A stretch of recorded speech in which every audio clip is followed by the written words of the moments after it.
Hello, Steve. Can you hear me? I can. It is very nice to see you again. My pleasure. Thank you. So thank you, Steve. And also greetings to our audience. Thank you very much for watching us. This is a psychology podcast. In my language, it's PsihoPodcast. I know in English it sounds like psycho-podcast, but it's completely different. Completely different.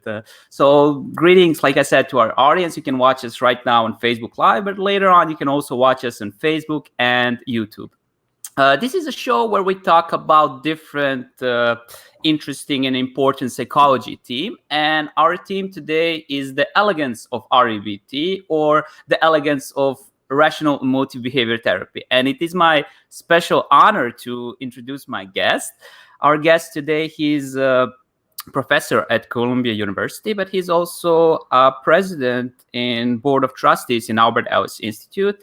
Dr. Steve Johnson is a devoted writer in the field and published in the field of psychotherapy, counseling, philosophy, religious study, and specialized in treating addictions and trauma. So, Steve, would you like to tell something more to our audience about yourself before we start?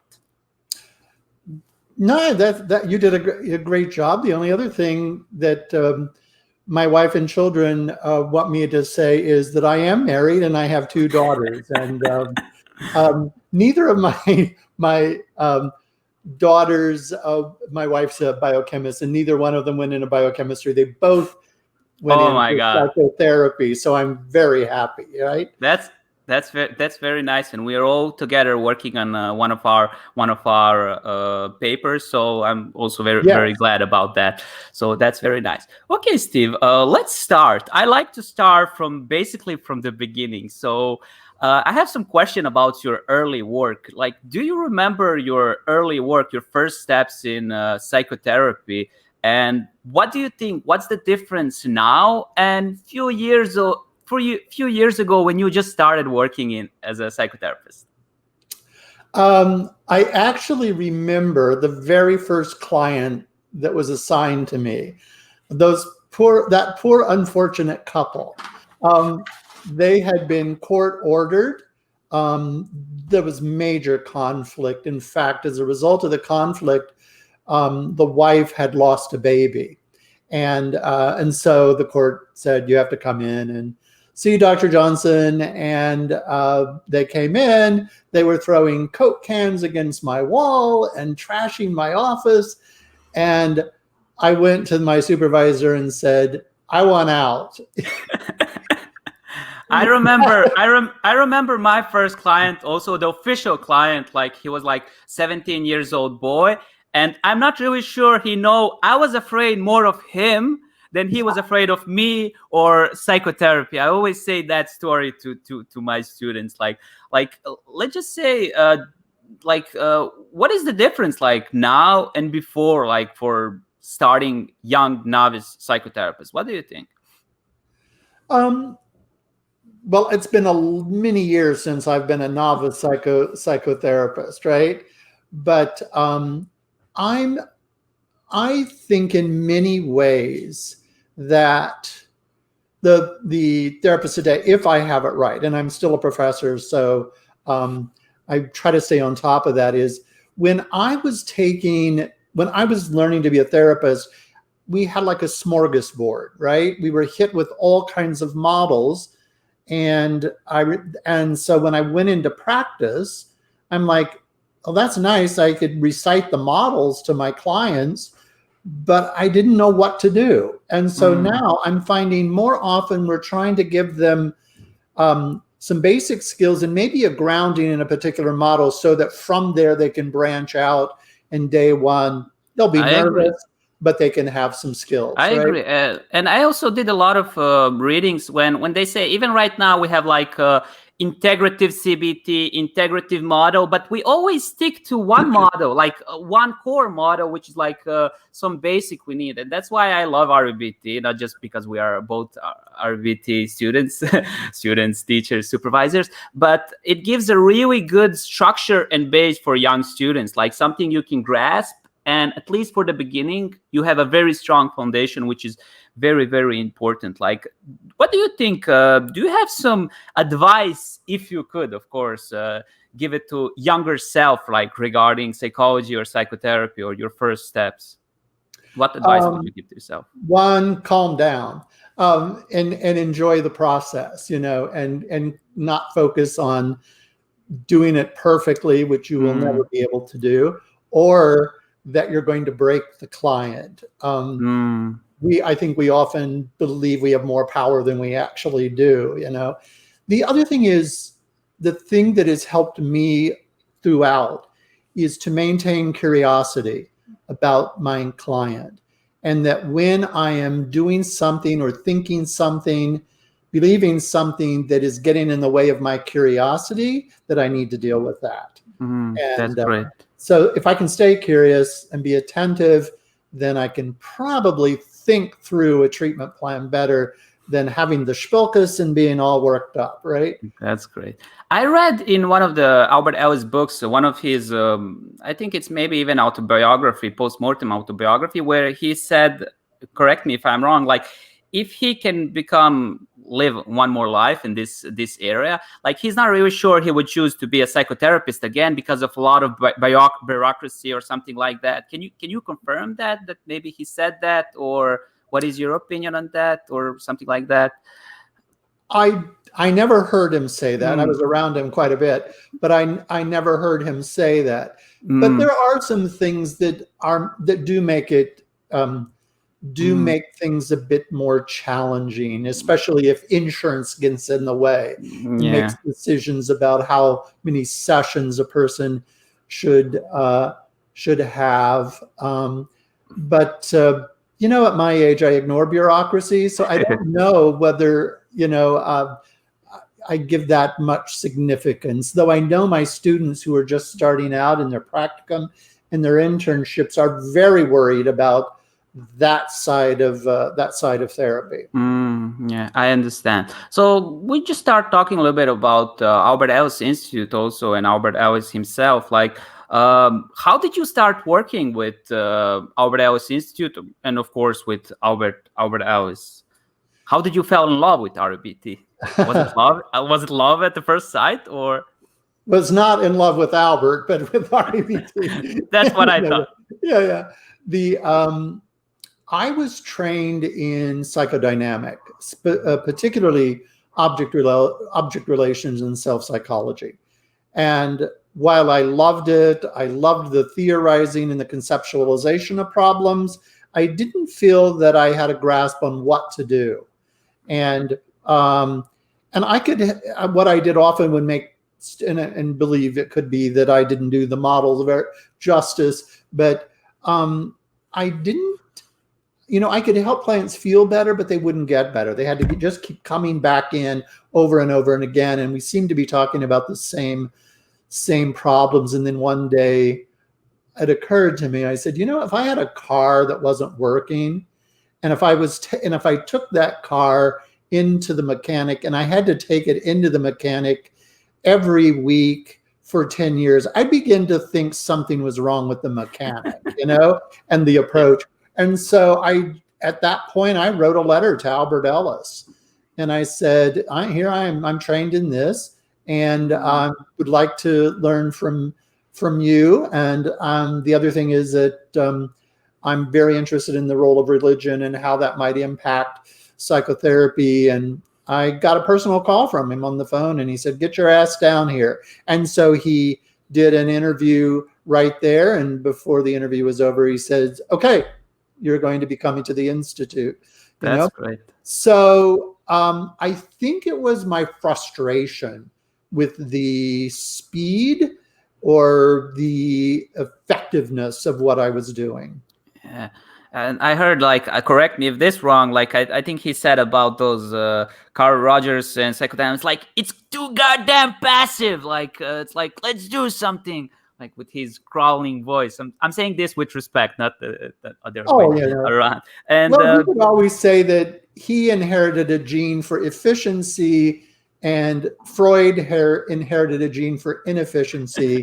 That's why that model dwells on every irrelevancy under the sun, is what he would say. That's great.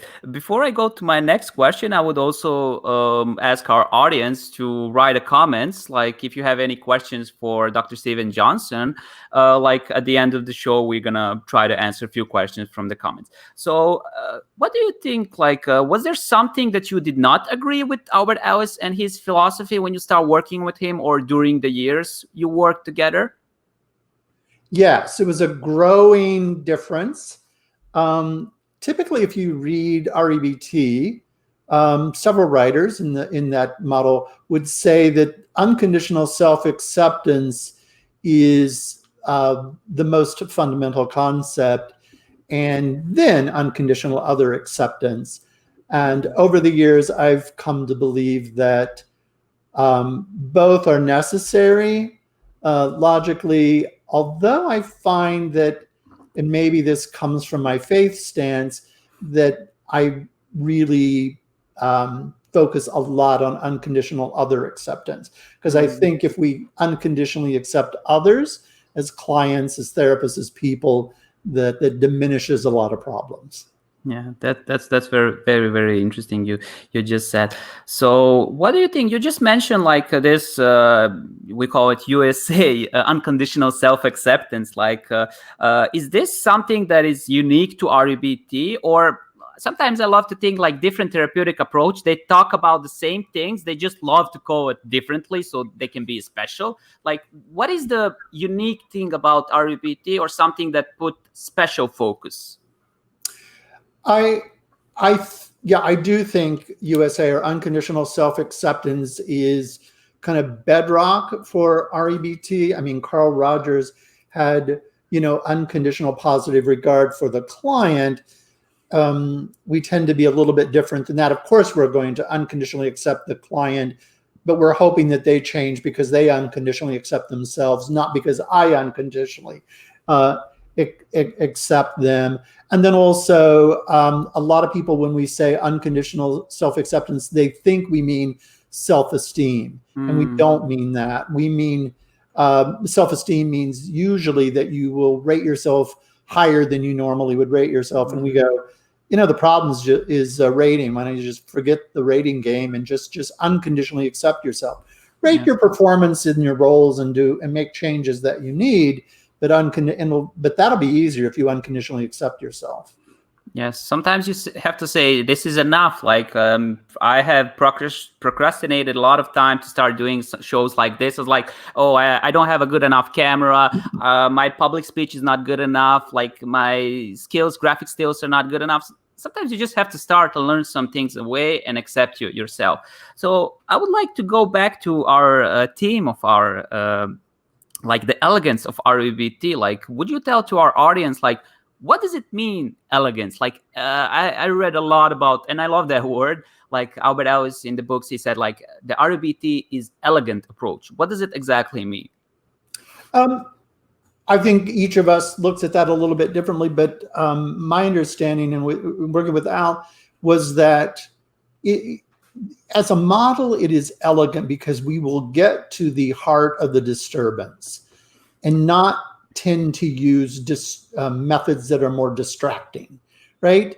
Not that distractions are not good. I mean, sometimes we need to do, if you're anxious, do your deep breathing, do your progressive muscle relaxation, etc.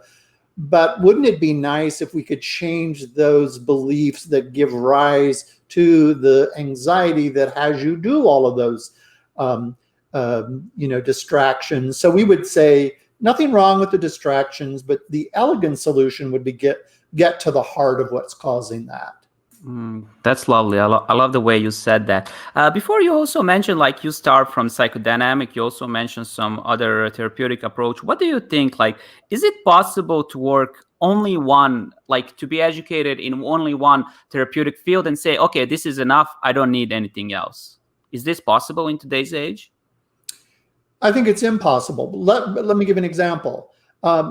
If I embrace REBT, I'm embracing all kinds of other therapies. Because Al said that he would rob from other therapies, right? Empty chair from Gestalt. And an example, one day I said, Al, can I do a genogram with my client? He goes, what do you want to do a genogram for? And I said, I want to trace irrational beliefs from generation to generation to see how much reinforcement they got on those beliefs and from how many angles. He says, go ahead and do it. And so we would borrow from other models and just give them an REBT spin. And then another example, I wanted to bring prayer into treatment for clients, religious clients, for whom prayer is relevant, right? And Al said, what? And I said, yeah, but I'm going to incorporate the A, B, C, D, E. And he goes, okay, do it. And so he was fully supportive so long as you got the basis. At the end of one of his books, at the very last chapter, he spins the entire chapter showing how we can make bridges with all kinds of other therapies, including psychodynamic therapy, which you wouldn't expect him to say. He was quite open. That's great. I love to say to my students, like, you need to read about other therapeutic approach, even if you don't like them. You need to know why you don't like them. You need to have arguments like why is something not working, but you cannot know that if you just say, oh, I don't like this. Like, okay, read about that and get familiar with that, and then have arguments. Like you can say why you don't like that. So what do you think, like with which therapeutic approach REBT fit the best? Like it goes maybe the closest, or they go together? What do you think? Well, CBT is an obvious one. But also we could do third wave behavioral models, right? DBT, ACT, acceptance and commitment therapy, although their attitude toward dysfunctional beliefs would be a bit different than ours. But I think some of the interventions we could easily incorporate with what we're doing. Those would be easier.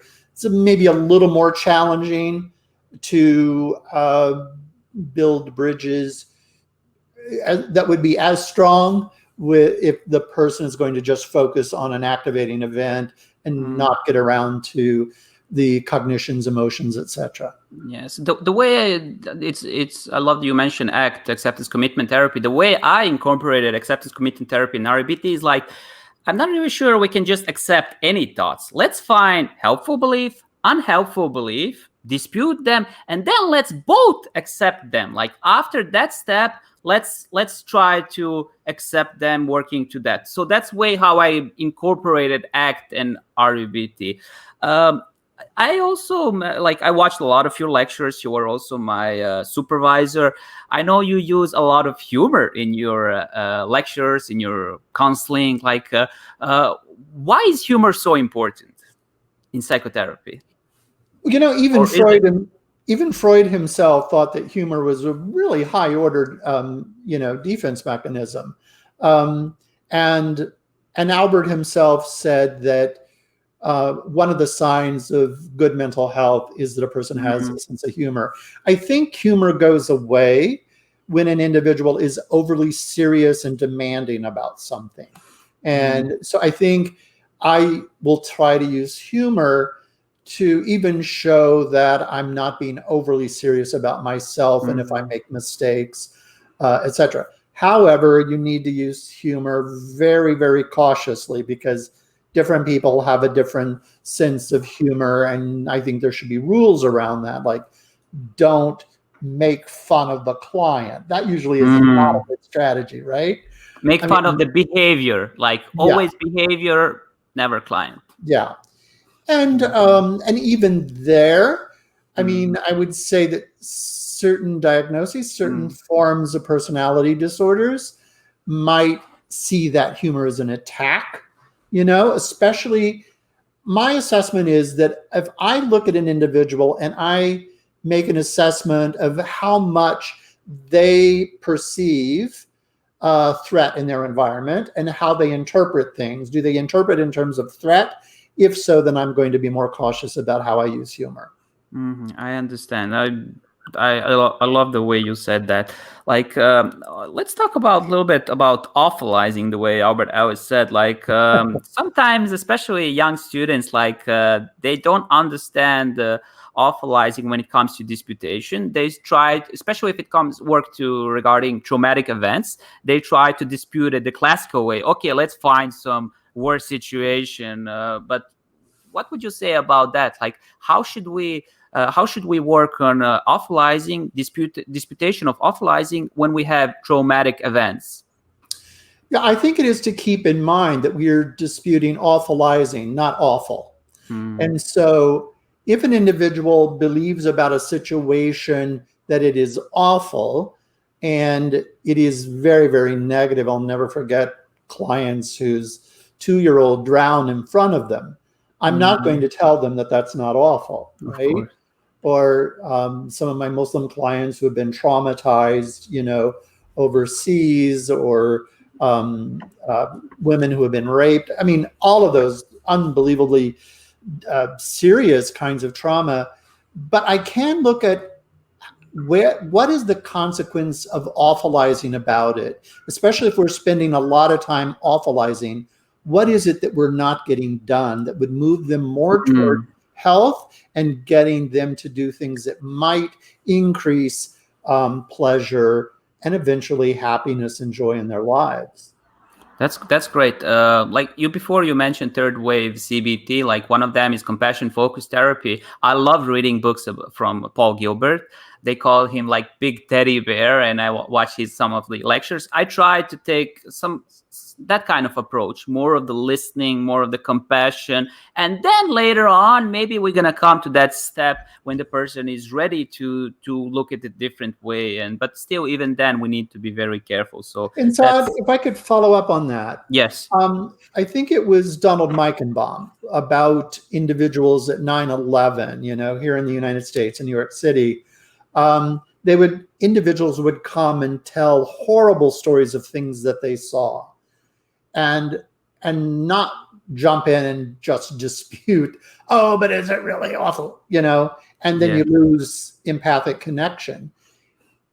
His response, and I would see it as a bridge technique, would go, wow, and yet despite that, you are here. What is it within you that allows you to be here and try to move toward hope, which I find opens the door better than Yes. beginning with I, this I series. I love that sentence. I'm gonna steal it later on when I watch this show again. I love it. Lovely. So let's talk a little bit about supervision. Like supervision, it is basically very important like step in the becoming a young psychotherapist. Senior, older, experienced psychotherapists are teaching younger novice psychotherapists. You were also my supervisor mentor in Albert Ellis Institute, and thank you for that. It was really a pleasure. What do you think? What does it make a good supervisor, like a good mentor figure?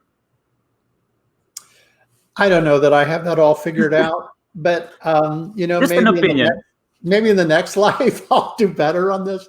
But there are certain things that I think provisionally ought to be there. One is that ideally is that the two of you will be curious together about the client and about what's going on inside you and what's going on inside us as we work together, so we can use REBT to analyze that together. And I think the other one is for me, is because too often the supervisee will be too hard on herself or himself, and again try to get them to focus on, maybe do a little bit better next time, but you're okay. You're a keeper. Don't move toward unconditional self-acceptance. The other thing is, don't try to become a clone of Albert Ellis or your supervisor. I'm glad to see inside that you are definitely not a clone of me, and that is much better for you. And but to use your own personality, and you'll use your own styles, and creatively use the model. That's beautiful. And the other thing is, as a supervisor, what's their goal? What is their goal out of our meeting together, so that we can kind of together look at ways in which they are attaining that or sabotaging that, and then come up with the plan so they become the therapists they want to be. That's great. I love to say, like, in each of me, in me, there is a little bit of a mentor or supervisor that taught me. Like, there's some things you taught me, some things my first mentor, Igor Kernicic, which I am extremely grateful to him, probably the most. A little bit of Albert Ellis also, and then you create your own unique, the way you said, your unique, authentic approach that you are. Because if you clone yourself, you're gonna lose yourself in that. Like it's not gonna be you. I love that. What do you think? Like when psychotherapists, when student become a psychotherapist, finish all his exam, his supervision hours, sessions, and so on, like how often they go again to supervision? I know there is a certain number of hours in each country, states, there's some rules. What do you think? Do they do just the minimal wage? Like how important is also supervision after you finish and get your first credentials?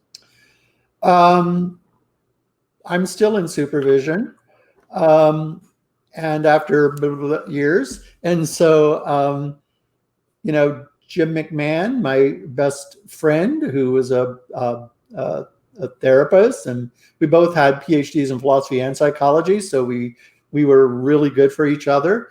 And we would talk weekly about our cases. He died 2 years ago. Yes, I know. He's a lovely man. He was fantastic. Beautiful.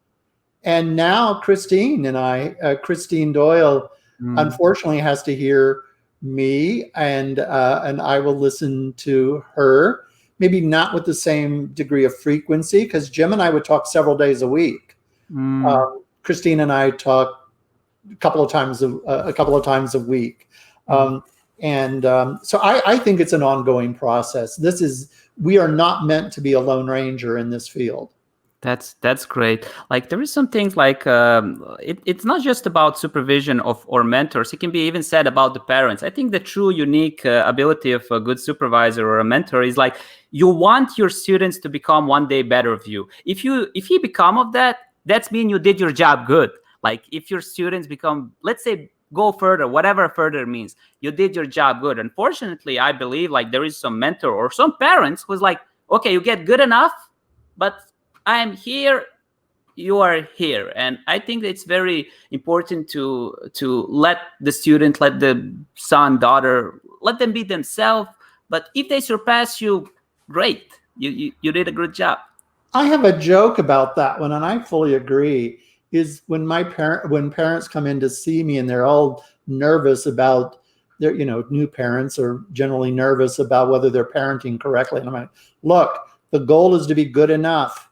Don't be perfect or they'll never leave. Be good enough, I love that. I love that. And I think that's with the supervision. Be good enough so that you're not fostering this over dependence. Let them fly, give them wings and bid them fly.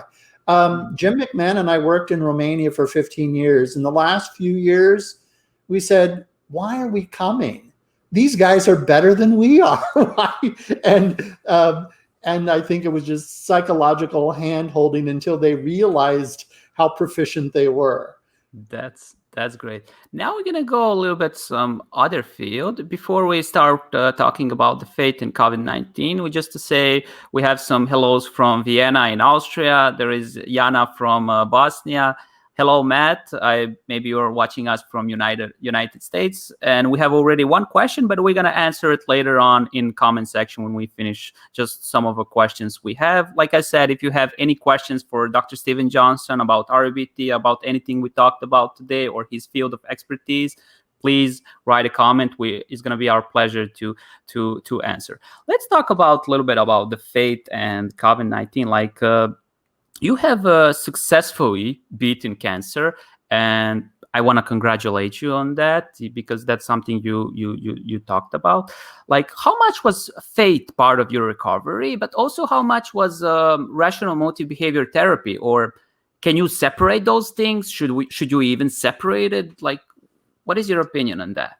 I can't separate it anymore because I've been at it so long, Practicing REBT is just a part of me. It's the way I think, etc., as is my faith. I mean, there were faith practices that I fell on, that I used quite a bit during that time, prayer, etc. And so faith and REBT, tremendously important. They shape who I am, and that determines how I act, etc., right? But it was other things. I think that helped. It was being interconnected with other people. When I got cancer, I started having cravings for all the food that I grew up with.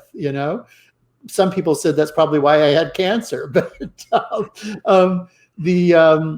and so I said, I'm going to write a cookbook, which meant that of all the foods that I had as a kid, and I called all of those relatives and others, and we had conversations about the recipes. So that interconnectedness, which is for me a part of the faith, it's an article in REBT, that interconnectedness is really important. I think all of those helped me get through it. That's great. Like I said, congratulate you again. I cannot even imagine. And right now, I love to say to people when I'm working with them, especially because I'm also working in one non-government organization who are helping people who are suffering from cancer and their family. And those people, especially when they successfully beat that, they look the life other way, and then they can be even stronger support for other people. Like they can be a much better psychotherapist, even they're not psychologists, than I can be. And that's why especially sharing experience between them, it's so important. I would like to talk a little bit about situation we cannot just avoid, COVID-19 coronavirus. Like sometimes people say we are all in the same boat. I think it's a little bit different. I would like to say we are all in the same sea, but it's not the same if you are on this open sea with a small boat and in a cruiser, let's say like that. So in that way, yes, I mean, after World War II, this is probably a situation where almost every human being is feeling some kind of consequence. Somebody less, some people more. So what do you think? How can REBT philosophy on one side, but also faith, religion, how can it help us in this day and age of COVID-19? Yeah, I think it's really interesting because I think what gets COVID-19 for me is a lot like having gone through cancer, although I'm different, there's a sense of this huge threat that is out there. And now what is going to be my attitude about my life in the midst of that threat? And that threat could be to the self or your comfort, whatever that threat level of that threat is.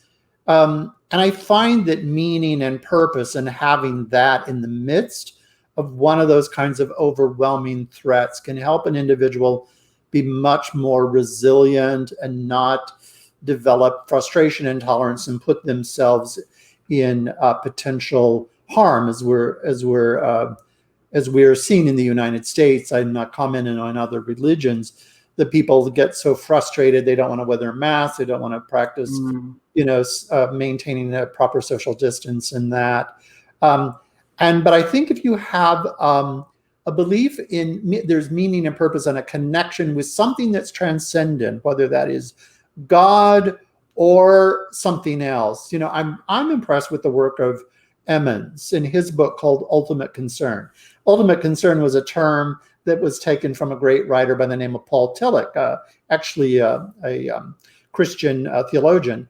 And he talked about what your ultimate concern is, because whatever your ultimate concern is going, even if you can't obtain it, even if that ultimate goal you never reach, like being a good citizen, or a good Muslim or Jew or Christian, whatever it is, right?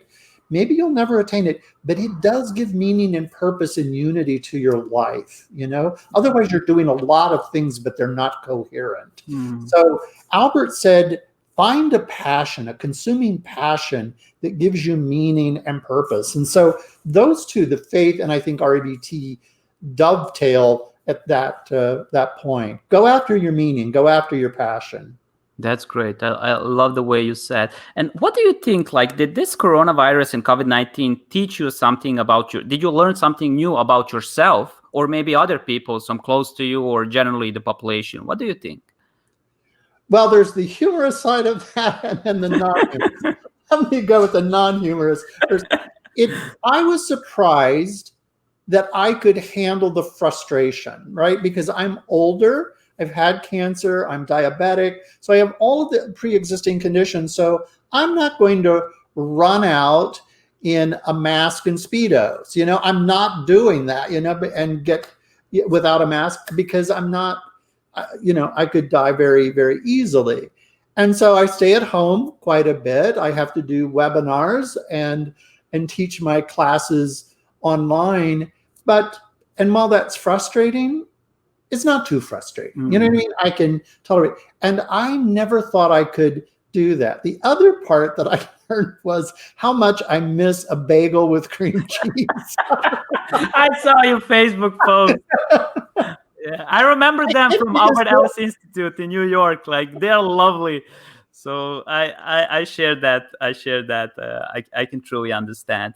Let's go back a little bit to religion. A lot of psychologists and psychotherapists, they're I would honestly even say they're proud atheists. Can atheist psychotherapists work effectively with highly religious clients? What's your opinion on that, Dr. Johnson? Yeah, there's empirical evidence that they can. They often do better than those of us who are not atheists, because sometimes it gets a little confusing, my faith, and I think they should have a similar belief. Or even if you're really close and they express it differently, we may hear it through our lens, right? Mm-hmm. And so I think we should be more cautious than the atheists, because they're at ground zero on some of them.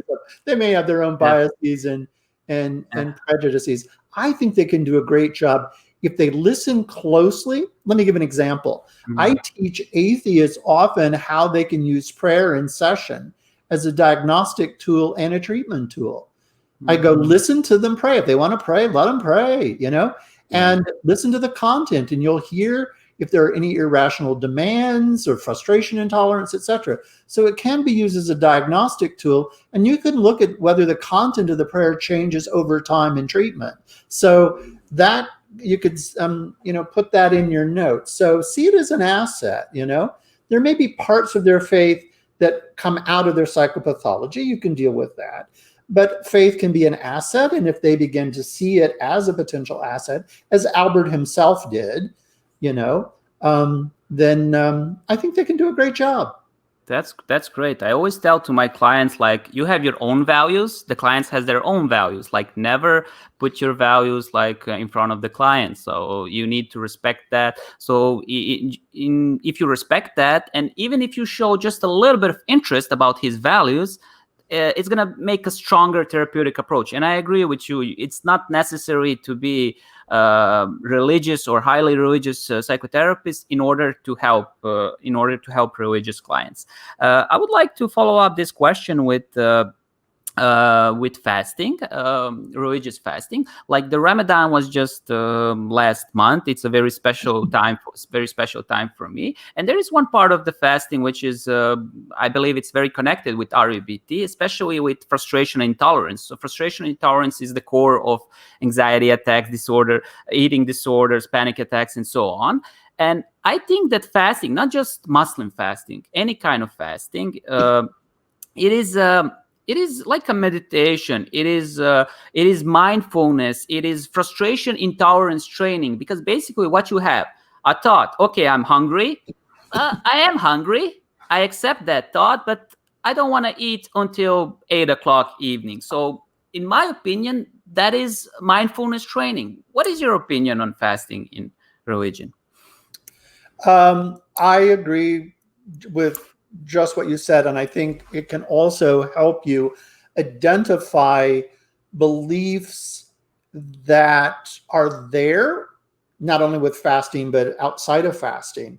Those thoughts that would have you break your fast, even though that is a goal of yours, that probably shows up elsewhere in life too, where you have particular kinds of beliefs that will sabotage you in reaching your goal. So I think that's quite good. I'm very happy that I'm a diabetic and I can't fast, so I don't have to go through that.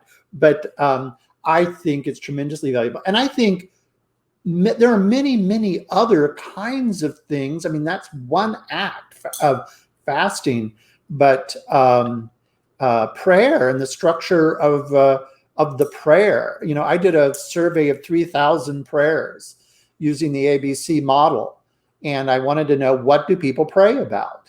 Mm-hmm. And they prayed about, out of the 3,000, about 50% prayed about the activating event. Oh God, change the A. My neighbor's a jerk, kill him, okay? Or change the C. I'm depressed, God, make me happy, okay? Yeah. But never was there a prayer about the B. I mean, why? Because then we would be responsible. We would have to take some responsibility, and why would I don't want to do that? Let God do all that stuff, That's his resume. But I think that if we begin to look at prayer where we include the B in the prayer, that we are developing some fundamental skills. Pray about the A, pray about the C, but slip that B in there occasionally. You know what I mean? And so that's an example of how we take a traditional religious practice and just do an REBT spin on it. By the way, I did a research study with some undergrads at my university on an REBT structured prayer. And we did it between midterm and finals, which is a time with high anxiety, right? And there was a group that just did their regular prayer. There was a group that, that didn't pray. And then there's a group that prayed the REBT structured prayer. The REBT structured prayer had a significantly lower level of anxiety than just the regular prayer, or no prayer at all. So I think we can combine them with therapeutic benefit. That's very interesting. You said, like, I was just before this show, I was praying like that we have good internet connection. So I was praying about the A, we can also say. So for now it's good, but let's not jinx it 15 more minutes. Like, there is still time to jinx it. just kidding. I'm So knocking on wood. yes, I have just one more question before we answer some questions from the comments, and we're getting close to end of our shows. Like United States of America is one of the countries that is affected the most when it comes to COVID-19. You have also lost some dear friends. My deepest condolence to that. Like, what do you think? Like, what are some of the emotional and psychological consequences that COVID-19 will bring in aftermath? Well, when in March, when we started shutting things down, not nearly enough, but don't get me started on that one. My prediction was we're going to see a huge amount of anxiety, and we're going to need to worry about frustration and tolerance and the issues of loneliness, which I think is an understudied condition that we need to do a better job at. And then I said my prediction would be that it would be depression, right? And so I think, and we're seeing that the suicide rate is going up tremendously in the United States. Drug addiction, falling off the wagon is extremely high. So I think we will continue to, we'll see this.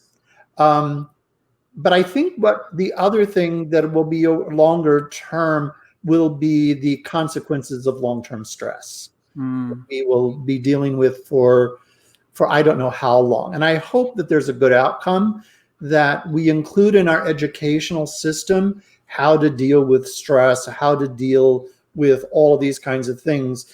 I think which would be just as important as learning how to do calculus and understanding cognitive behavioral therapy, right?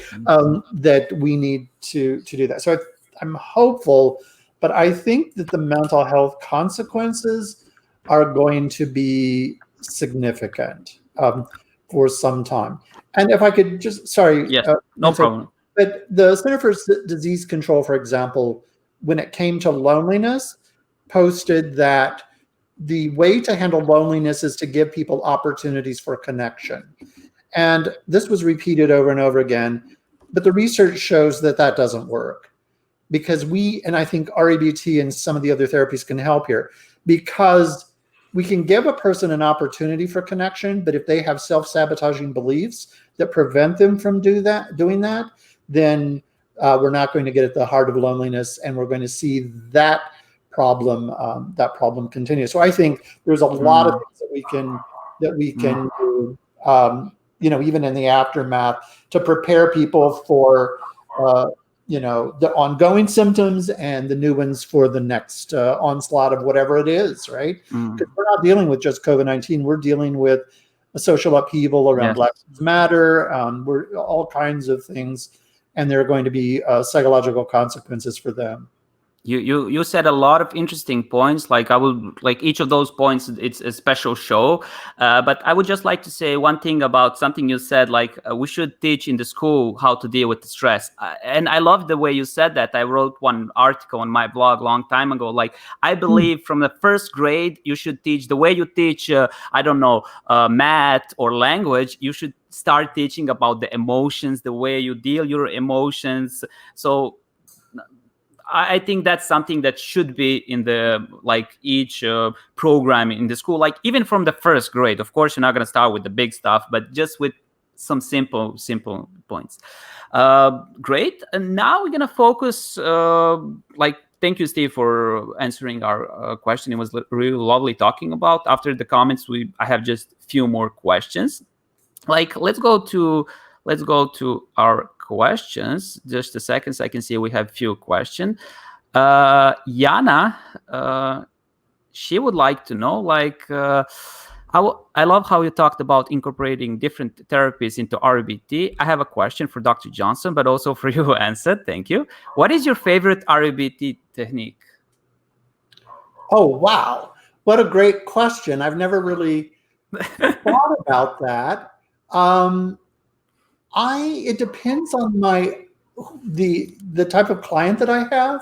If I find people who are very, very hard on themselves but not on others, then I do like the friendship dispute in REBT, because then they will be far more loving toward the friend than themselves. And so then I can ask, well, what makes you so special then? Why should what works for others not work with you?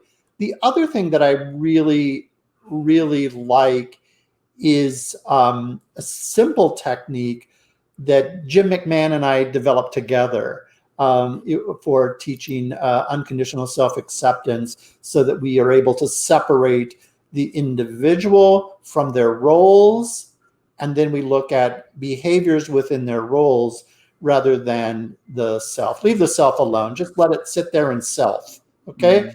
But look at your performance within the various roles that you have. And if they're not good, change them to the degree that you would like, right? That's great. Like, I would also lovely question. Like, I love one technique that is basically, I read it within Dryden books. Not really sure is it his, probably it is. I love to call it like double disputation. When we have unhelpful and helpful beliefs, like, just let's go one more round. Like, why is this not logical? Why is this and I usually love to like close one of my hands, like, and I make the crowning voice, like having corona, like staying inside of isolation, it's catastrophe. It's the worst thing. I can't stand it. And then I change my voice and I say like, oh, I would really love to go outside, but I understand the situation. I'm gonna work this situation best. And then I say like, okay, which of these two has more truth? This one. And I love this section. I say, how much truth there is in this one? And they say, little bit. And I go, little bit? Is it little bit or is it? And I love that part. And they're like, okay, it's zero. So you can ask a different question, like which one is more helpful, which one we want to strengthen. It's for the end of the therapy. It's a very nice technique just to make it a little bit more like puff, like more strength. And the other way, I'm not saying it's maybe RBT. It's like in every type of therapy, using metaphors. I love using metaphors. Currently, I'm writing a book regarding metaphors. I'm on number 60, and I'm planning to make 100 of them.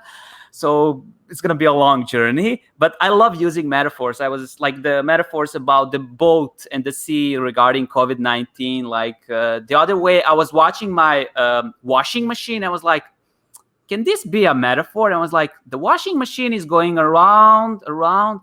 Human beings sometimes go around. So the washing machine has a purpose. All life is just going like this, but it has a purpose. And sometimes people are doing this, but they still have a purpose. So I love those simple things, like when you can connect metaphors, some everyday objects, and just help clients to make it closer to them. Because sometimes when you speak something in the metaphors, they remember it much better. They remember it in pictures, and it's like, oh, so it's very nice. Very good question, Yana. Thank you very much. There is another question from Natalie. She say, which key advice could you give me before recording the final therapy session? Natalie is preparing her golden session for her REBT exam. What advice would you give to her? Honestly, Natalie, I would not go real fancy. Make sure you get the A, B, C, D in there, and be true to the model. Because really, in that final therapy session, I mean, you could do other things, but we just need to know that you've got the heart of the model. Okay. Now, is this for supervision? Is this for something? Yes. It's pretty much the same model as we have in New York City. So she finished her 20 individual supervision, all the group supervision, and now she's preparing her final golden supervision. I wish you all the good luck. Natalie is one of my finest students. I work. She's a lovely student. Like, it was. I love to say sometimes. Not just sometimes. Every time I learn something from my students. Like some sentence they say, I was like, oh, I love this sentence. I'm going to write it down. I'm going to use it in my session. And Natalie is definitely one of those students. And so thank you for this question. Okay, Steve, we don't have any more questions. I have just a few more questions, and then I'm gonna leave you because I already took a lot of your time. So let's just talk a little bit about the future of REBT. Like we live in a very fast expanding digital age, let's say like that. Especially Corona has brought a lot of talents in us we didn't even know. So what do you think? Like what is the future of REBT? Like, is there some new developments in REBT, in Albert Ellis Institute? Would you like to share something about that? A few things that we're currently working on, but we know that we need to go further. One is to broaden training, to make it more accessible for people, which would include online, much more use of online training, although I know people would say enough of online, but it's expensive to come to New York City to do training.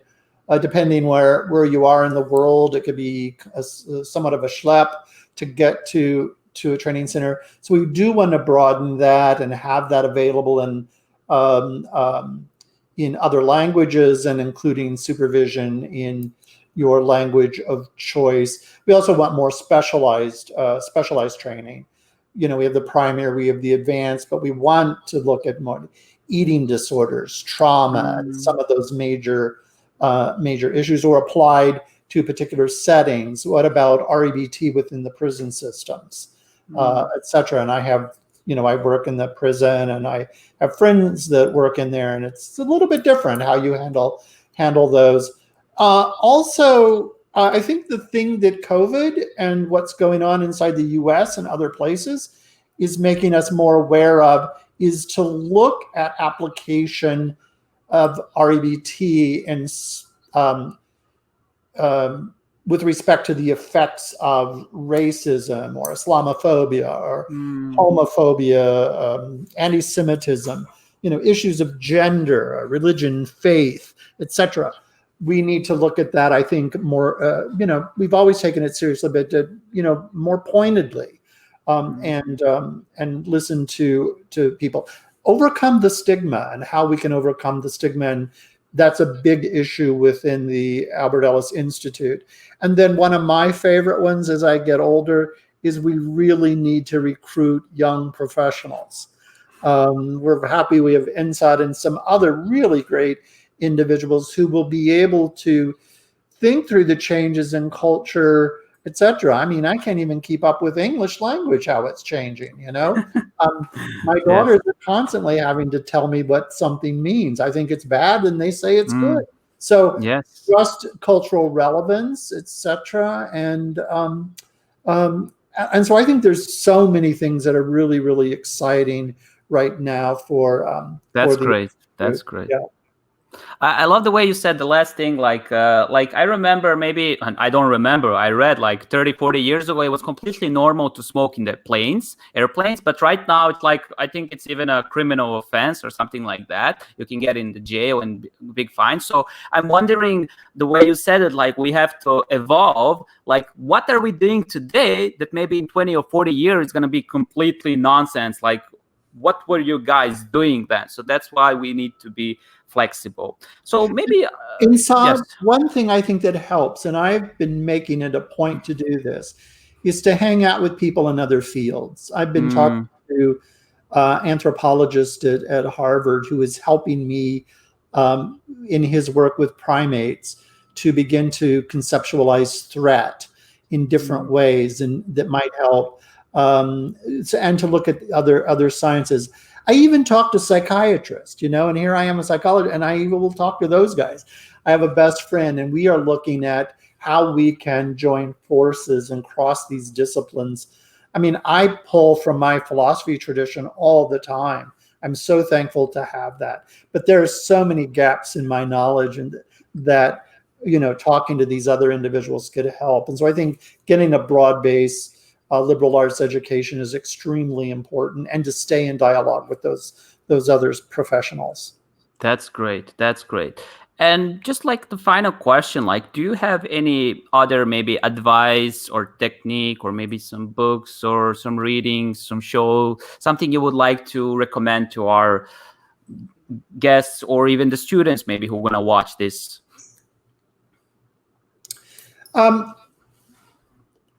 I would say, honestly, and it's kind of broad, but I think that I would spend much more time on unconditional self-acceptance and the unconditional acceptance of the others, and what that means, the implications for that, how that's tied to ethics, and how that can be brought within the therapy sessions. We are not to be ethically neutral.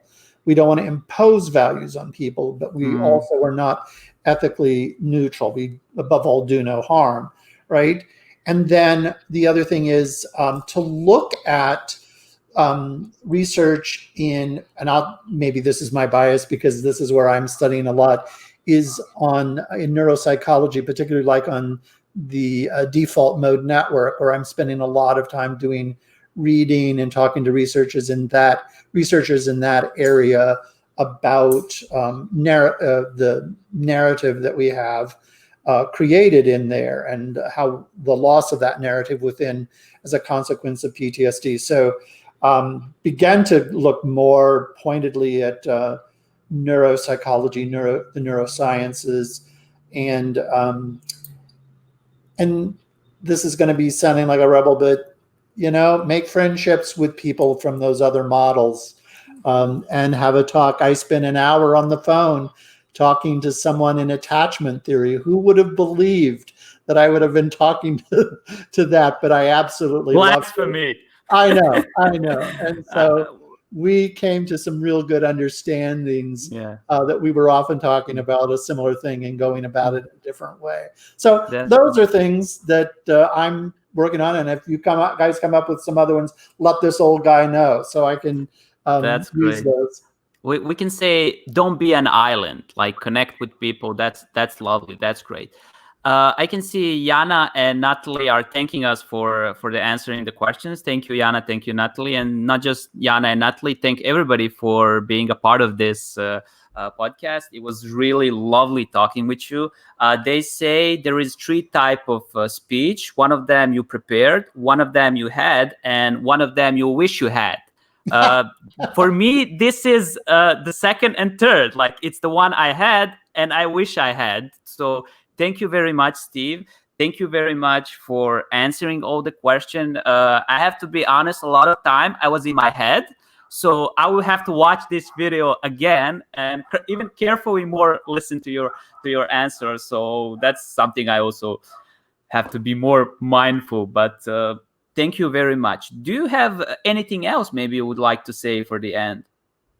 No. For really, particularly for the young therapists, really,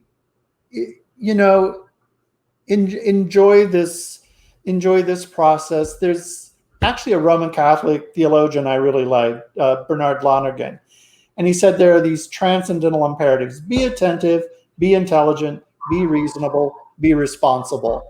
Attend to data, give it meaning, weigh the meaning, look at other people who have different meanings to the data, and then act upon it. And as soon as you act upon it, you change the world. So you have to be attentive all over again. So that is kind of the process I do, and underlying all of that is stay curious and be good to yourself. That's great. So we're going to be ending our show. Please, Steve, just stay a few minutes. In a few seconds, we're going to end our broadcast. So once again, thank you very much. Like, you can watch my also podcast on YouTube, on a Facebook, or you can follow me on Instagram.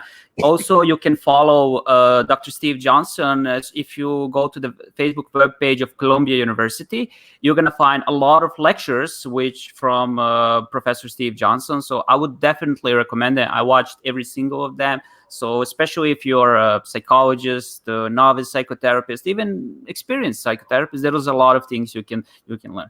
So thank you again. Goodbye, everybody, and we hope we're gonna see you again. So goodbye. Goodbye.